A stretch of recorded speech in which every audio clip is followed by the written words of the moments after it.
तुम्ही एक लईच इमानदार पोलीस ऑफिसर आहात आणि तुम्ही सगळ्याच प्रकारच्या तक्रारी म्हणजे एफआयआर घ्यायला सुरुवात केली.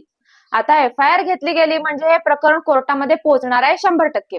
तुम्हाला एफआयआर घेतल्यानंतर 60 दिवसांच्या आत आणि जर सिरियस गुन्हा घडलेला असेल तर 90 दिवसांच्या आत इन्व्हेस्टिगेशन म्हणजे सगळा तपास पूर्ण करून चार्जशीट जे असतं ते कोर्टामध्ये दाखल करायचं असतं. रोज उठून इन्व्हेस्टिगेशन करणं, पुरावे गोळा करणं, लोकांशी बातचीत करणं, मोठ्या मोठ्या फाईल्स मेंटेन करणं हे आलंच.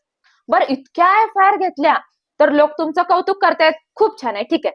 पण शोकांतिका म्हणजे काय, तर जितक्या जास्त एफआयआर तितका तुमचा खराब परफॉर्मन्स समजला जाईल.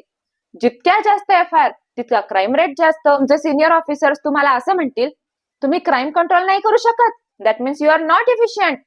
एक म्हणजे तुमचा वर्कलोड वाढला आणि दुसरं म्हणजे तुम्ही सिनियर ऑफिसर्स आणि जनतेच्या शिव्या सुद्धा खाताय. पोलीस ऑफिसर म्हणून नॉर्मल रिस्पॉन्स काय असेल, तर शक्य तितक्या एफआयआर नोंदवून न घेणं.